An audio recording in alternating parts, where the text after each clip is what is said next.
I'm excited. I knew this was in the works for a little bit of time now, and the day has come against my old club.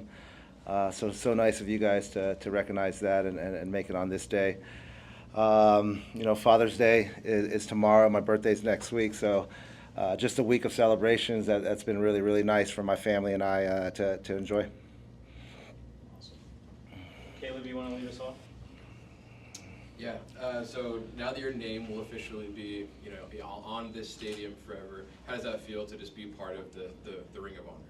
Yeah, it's huge. Just reading a little bit about what the Ring of Honor really is within not just this club but around the world. It's the ultimate kind of honor from a club to give you, and Jason is up there, and Javi Morales, that are huge part of this club, and now to be added to those two names is very special to me.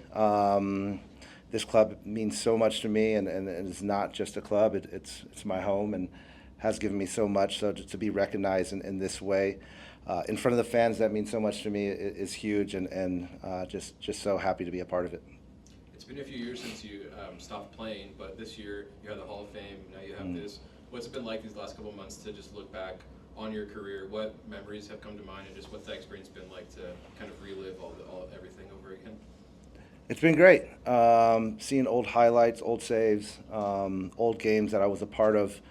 The league's changed so much, even since 2009 when I retired, and just reminiscing with my family and friends, and the whole media team here. They've done great with bringing back those memories for me and reenacting those moments, and it makes me miss the game. I didn't miss the game for a long time, and it's been good to be away and be a fan, and now on the other side with coaching, but definitely made me miss the game and being in the locker room and on the field, and just those were special moments that meant so much to me, and I know meant so much to the fans, and I'm happy I'm here to celebrate with them.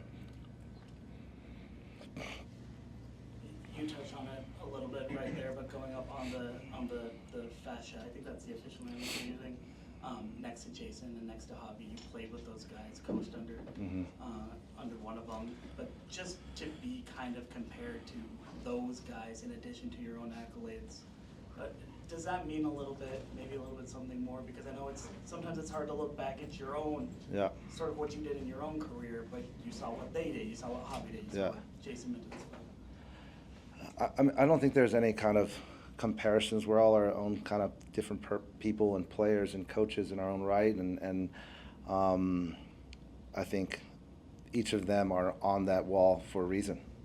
They've done great things on the field, off the field, and an integral part of our club. And I'm just, again, I'm honored to be up there with them, and I think we're just different people, and it's not about comparing, it's about appreciating those players and coaches, and I get to work with Jason every single day now, and it brings back some memories of when he used to coach me, and Javier's texting me today all through the week about some of the games that he saw online, and we still keep in contact, so we still have that tight-knit team bond that when we had back in the day when we were all here together. So it's fun to be on there with them, and I'm sure there'll be some more names added in the future.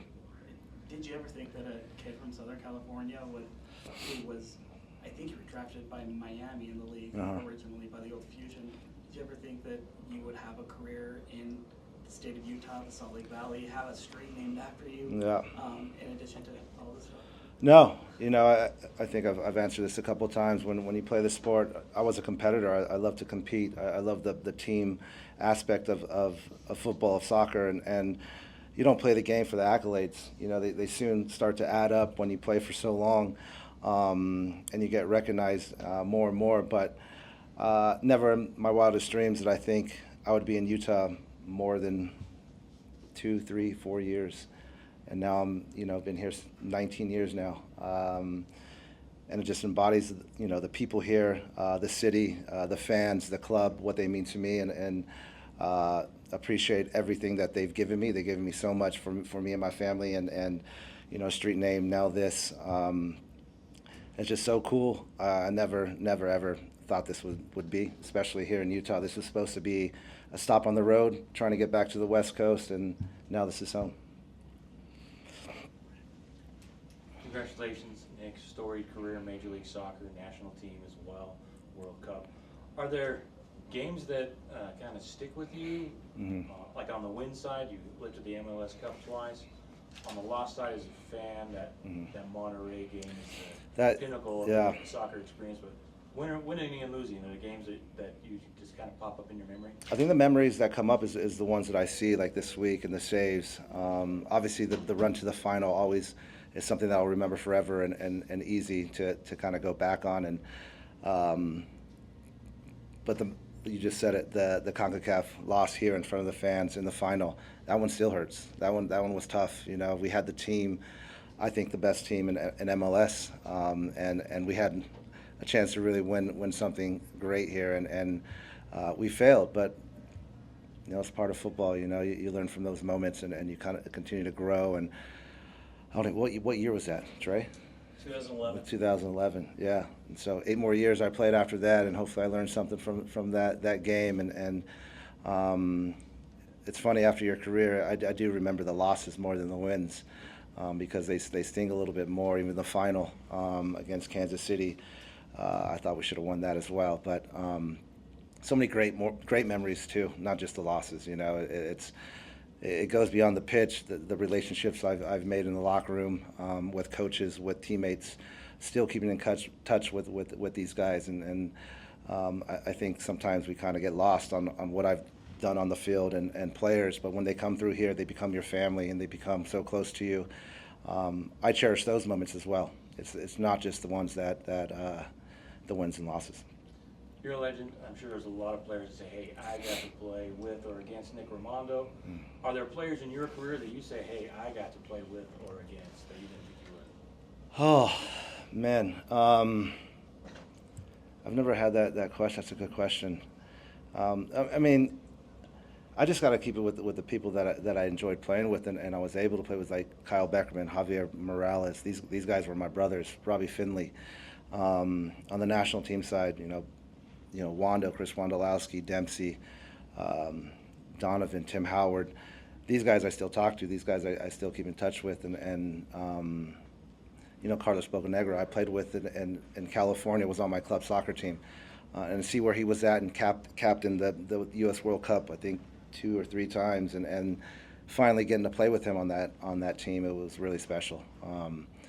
But so many players.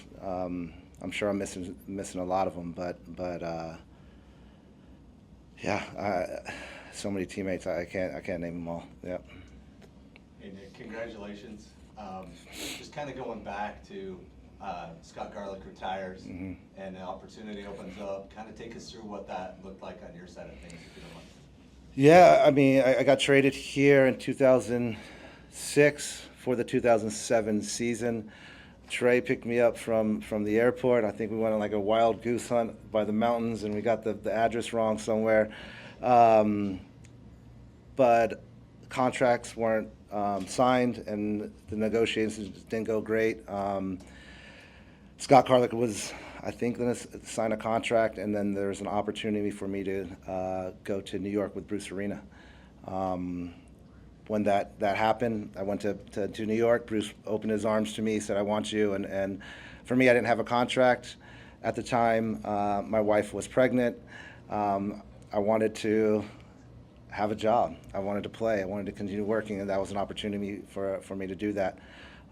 Went there, when I think like a month or 2 in preseason with New York. Contracts kind of fell through with Scott Garlick. I went into Bruce Arena's office, and he asked me if I wanted to stay or get back to Salt Lake, and it was an easy question for me to answer. It was get back to Salt Lake, and he was great. Bruce was awesome. He made it known that he wanted me to be there in New York, but he respects me enough that that's where I wanted to be first. Awesome. And then what do you say to the kids? I mean, you get around them in the academies and the Monarchs and stuff. What do you say to the kids that are aspiring to do something even close to what you've done in your Just remember to be in the moment. You know, these kids are going to GA Cup. You know, they're in playoffs right now. I think they have their first game tomorrow. To enjoy it, be in the moment, continue to work hard. Those are like the main things. And for me as a coach and being on the other side, it's having a relationship with these kids, even the kids on the, I say kids, I'm very old now, but having a relationship with them, having them be able to trust you. And it's about them coming up to me and me giving them the experience that I've had. And if they don't trust you, they don't take it in. They won't talk to you. They won't really listen to what you have to say. And I think I've done a good job with that with our academy kids and the Monarchs, where they trust me enough to just talk and to talk about the game, to talk about outside of football and the field. And you know, yes, it's great to be, you know, a good player on the field, but it's even, you know, it's even more so to be great outside of it and you know, be within the community and be loved by the fans, and those things go a long way. Hey, Nick, we are so happy for you. Congrats. Speaking about those special moments, let's talk about the finals. When we were basically in the dead rounds, sudden dead rounds. Remember that? The PKs? Yeah. You against Elson Battle. Edson Buttle. Yeah. Yeah. That was a save, I believe, right? Exactly. And then Robbie Russell gave us the 5-4. Yeah. Yeah. You were the man of the match, man. I mean, what a game it was, right? We were going against the Giants, LA Galaxy. We were the underdogs, and I just remember being on that field and knowing that everybody in that stadium was rooting for us, and everybody on the bench and on the field for us believed that we could do it. And even going down, we kind of hunkered in and gave it everything we had and came back from behind, took them to PKs. And I think our whole team knew if we took them to PKs that we were going to win it. Had the momentum from the Chicago game, beating them in PKs, coming here, or going to Seattle and taking the Galaxy to PKs. We just had to sink ours. We were very confident in that huddle. I knew. I was confident. I was able to save, I believe, 2, and then one missed. And then Robbie Russell took it home for us. So what a great moment. I remember, after that, maybe it was Trey taking me over for the MVP award, and my mom was trying to get down, and she broke her leg trying to get down. Yeah, and then she met me in the locker room in a wheelchair. So that was a good memory.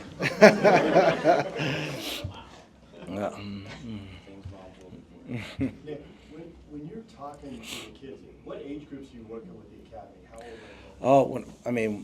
Before I went to the Monarchs, they're under 15, under 16. We're working with 10, 11-year-olds now in the EDP program on Sundays. So yeah, I guess as young as 10. But those conversations that you're talking about is probably the U16s, U18s, goalkeepers mostly.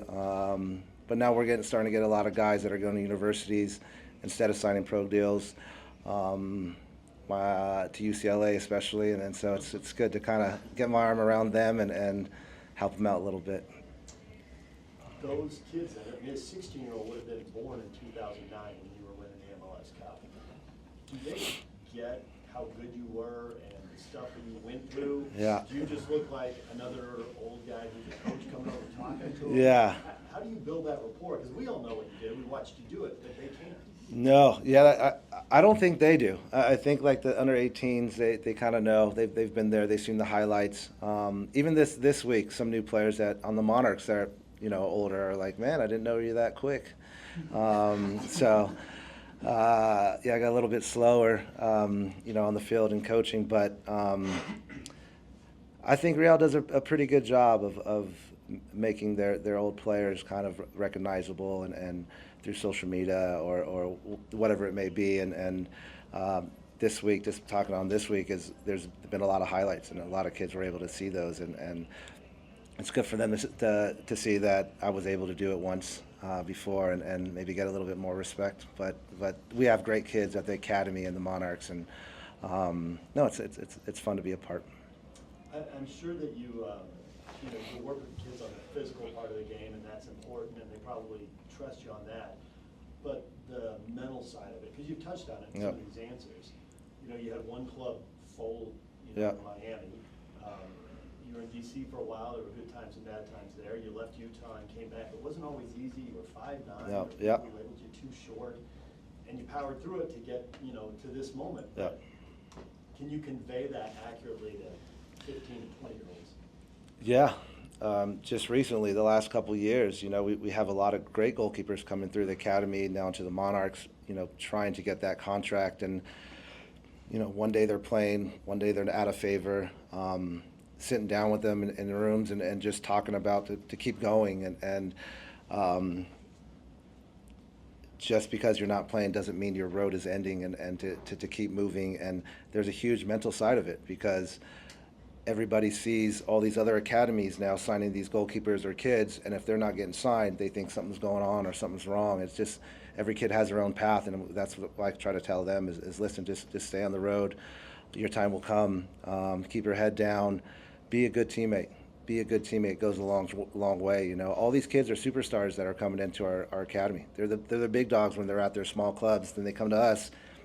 You got to fight for your position, and sometimes it takes longer than others, and it's tough because there's only one goalkeeper that plays at a time, and they got to understand that. And it's tough sometimes when they're the big dog and they come here and there's competition, and just try to let them know that competition is good in that position, and you got to just keep moving.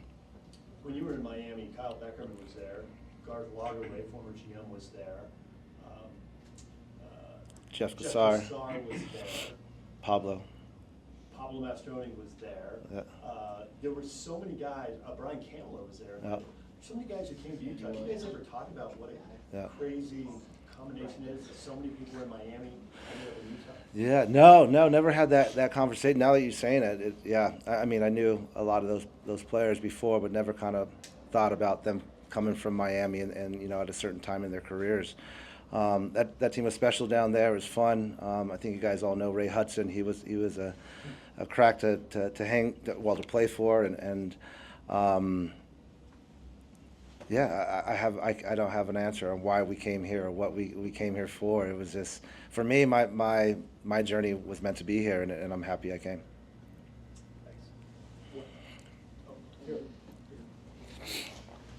You mentioned congratulations. You mentioned you'd like to see a few other names up there. What are some of those names that you think will end up besides yours and Jason Christ? Yeah. And I mean, the first one that comes to mind is Kyle Beckerman. What a legend he was on the field, you know, in the community. He was our leader. He was our captain. He, the second most games played for the club. Represented the club at the World Cup.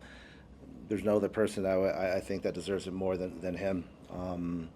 And I'm sure he'll get that recognition soon.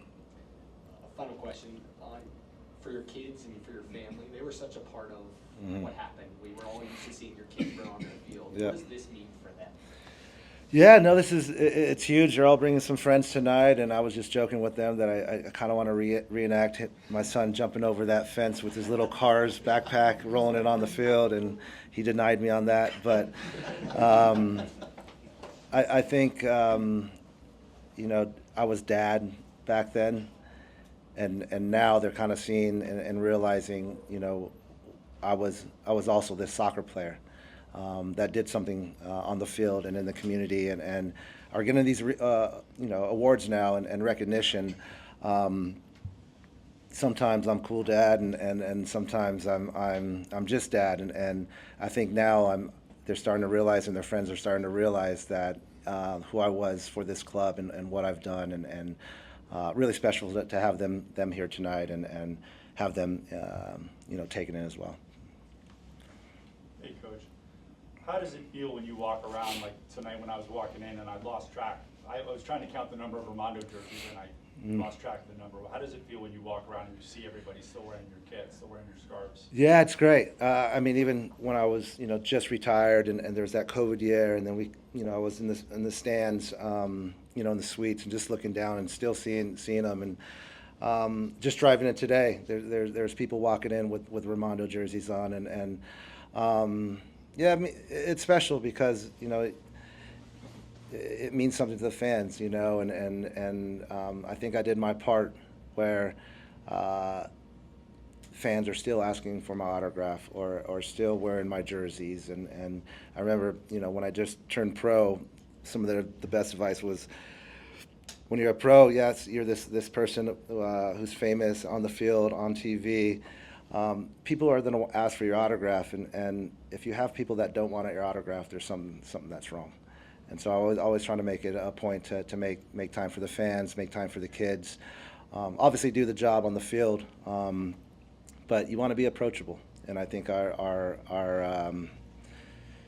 sport, our league, our team is an approachable league and team, and the access to the players is huge for the growth of the sport.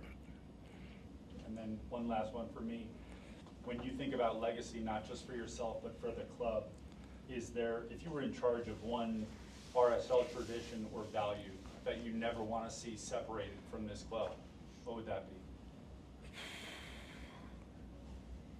be? Man, I think you know, for me, because I've played and I'm now a coach, is making sure that we're interlocked with the community and bringing the community together with the club, because the community is what builds this club. The community are our fans, and the more we involve the community and give back when we have this platform, I think everybody will be happy and everybody will succeed in that. Thank you. Last question, Nick. Not to give away too much, but what's your message going to be to the fans here in a couple hours? Yeah, just thank them all, and let them know it.